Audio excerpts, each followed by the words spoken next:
ඉතින් දෛවසර නංගිලා මල්ලට උනහම ඔයාලා දන්නවා ඔයාලගේ පළවෙනි පාඩම කියන්නේ පරිමිතිය. ඒත් මම ඔයාලගේ පළවෙනි පාඩම පරිමිතියත් 6 වෙනි පාඩම වර්ගඵලයත් එකතු කරලත් මම මේ පාඩම උගන්වනවා. එතකොට ඔයාලටත් ඉගෙන ගන්න ලේසියි. ඉතින් ඔයාලා දන්නවා පරිමිතිය කියන්නේ මොකක් හරි තල රූපයක වටේ තියෙන දුරවල් වල එකතුවයි. දිගවල් වල එකතුව. ඉතින් මේ විදිහට අපි යන තල රූපවල වර්ගඵල මේ පරිමිතිය ඉගෙන ගන්න. ඒකෙන් මුලින්ම ඍජු කෝණාශ්‍රය ගැන කතා මේ ඍජු කෝණාශ්‍රය. මේ ඒ විදිහට තියෙන්නේ ඍජු කෝණාශ්‍රයේ දිග. එතකොට මේ B විදිහට තියෙන්නේ ඍජු කෝණාශ්‍රයේ පළල. ඉතින් ඔයාලා දන්නවා පරිමිතිය කියන්නේ වටේ දිග. ඒකින්ද මෙතනත් A නම් මෙතනත් A, මෙතනත් B නම් මෙතනත් B. එතකොට වටේ දිග එකතු කරද්දී දෙක්කුයි B දෙක්කුයි එනවා. එතකොට සම්පූර්ණ රූපයේ පරිමිතිය විදිහට එනවා 2A ධන 2B. එතකොට ඊළඟට අපි කතා කරමු වර්ගඵලය ගැන. ඔයාලා දන්නවා වර්ගඵලය කියන්නේ දිග වැඩි කිරීම පළල. ඉතින් දිග වැඩි කිරීම පළල ඒ ගුණ කිරීම B. එතකොට වර්ගඵලය කියන්නේ ඒ ගුණ කිරීම B. ඊළඟට අපි කතා කරන සමචතුරස්‍රය. ඔයාලා දන්නවා සමචතුරස්‍රයේ පාද සමාන. ඒ කියන්නේ හැම පැත්තෙම තියෙන දිග සමාන. ඒකින්ද අපි එක පැත්තක් A කියලා ගත්තොත් මේ හැම පැත්තම A.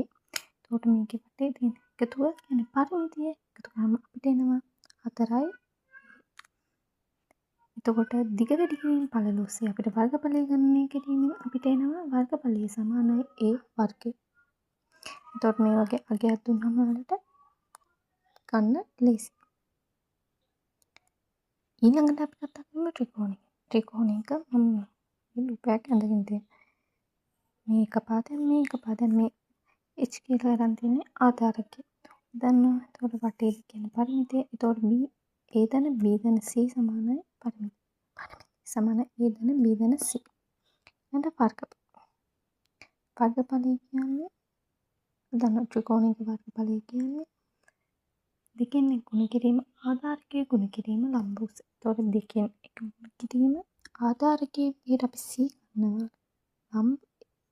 ලම්බ උස විදිහට අපි H ගන්නවා. එතකොට දෙකෙන් එක ගුණ කිරීම C ගුණ කිරීම H විදිහට අපිට ත්‍රිකෝණයේ වර්ගඵලය එනවා. ඊළඟට අපි කතා කරමු වෘත්තය ගැන. වෘත්තය ඔයාලා දන්නවා මෙතන කේන්ද්‍රයේ ඉඳන් මේ ඡාපයට ඡාපයට ඇති දුරට අපි කියනවා අරය කියලා. අරය අපි R මගින් සංකේතවත් කරනවා. දන්නා සූත්‍රයේ පරිමිතිය සූත්‍රය දන්නවා 2πr. එතකොට වර්ගඵලයේ සූත්‍රය 2π මේ πr වර්ගය. එතකොට phi කියන්නේ 22න් 7යි. ඒක තමයි අපේ සූත්‍රය. සමහරක් අවස්ථාවකදී අපිට ප්‍රශ්න දීලා තියෙනවා 3.14ක් විදිහට ගන්න. දීලා තියෙනකොට අපි ඒ විදිහට ගන්නවා. නැත්නම් අපි phi ගන්නේ 7/22යි කියලා. ඊළඟට අපි වෘත්තයෙන් කොටසක් වන කේන්ද්‍රික ඛණ්ඩයක් ගැන කතා කරමු. කේන්ද්‍රික ඛණ්ඩයක් ගැන කතා කරද්දී අපිට මුලින්ම ඉන්නේ ඡාප දිග ගැන. ඡාප දිග ගැන මේ පරිමිතිය ආශ්‍රය. ඉතින් අපි ඡාප දිග ගන්නවා 2πr ගුණ කිරීම 360යි θ මගින්. තේරෙනවද? සම්පූර්ණ වෘත්තයෙන් කැලලක් නෙමෙයි. එතකොට මේ කොටස ගන්න 2πr ගුණ කිරීම 360න් θ වශයෙන් ඡාප දිග ගන්නවා. ඊළඟට අපි පරිමිතිය ගන්නවා. ඔයාලට තේරෙනවනේ මේකේ පරිමිතිය කියන වටේ. දැන් අපි ඡාප දිග හොයාගත්තම ඉතුරු වෙන මේ r දෙන්නනේ. මේක r කියලා ලියාගෙන නෑ. මේ අවස්ථාවේදී ලියනවා මේක r කියලා. ඉතින් ඔයාලට පේනවනේ මෙතන r නම් මෙතනත් r නේ. ඉතින් මෙතන අඩුව මේ දෙක විතරනේ පරිමිතිය. ඉතින් අපි ඡාප දිග හොයාගත් සූත්‍රයේම තමයි පරිමිතිය. හැබැයි ඒකට ධන 2යි r එකක් එකතු වෙලා. ඊළඟට වර්ගඵලය. අපි සම්පූර්ණ වෘත්තයක වර්ගඵලය ගත්තේ phi r වර්ගයෙන්. ඉතින් ඒ වගේම තමයි කේන්ද්‍රික ඛණ්ඩයක වර්ගඵලය ගන්න phi r ගේ ගුණ කිරීම 360 θ වගේ. ඉතින් අපිට ඒකම වර්ගඵලය ගන්න යටතේ තව තන රූප දෙකක් ගැන ඉගෙන ගන්න තියෙනවා. ඒ සමාන්තරශ්‍රය.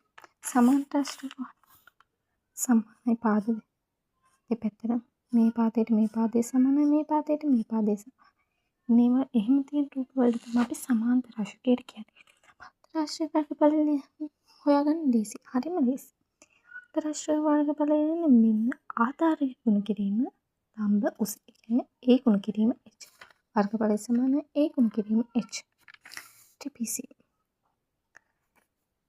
TPC එක වර්ගඵලය හොයන්න තියෙන්නේ ත්‍රිභුජම කඳුරගන්න එක්සැම්පල්. කියන්නේ මෙන්න මෙහෙම පාද දෙක සමාන්තර, ඉතුරු පාද දෙක සමාන්තර නැති යුග තියෙන සමාන්තර රාශි නොවන යුග. මේ පාද දෙක සමාන, ඉතුරු පාද දෙක සමාන්තර නොවන යුගට තමයි අපි ත්‍රිපිසියම් කියලා කියන්නේ. ත්‍රිපිසියම් වර්ගඵලය හොයන්නේ මෙහෙම.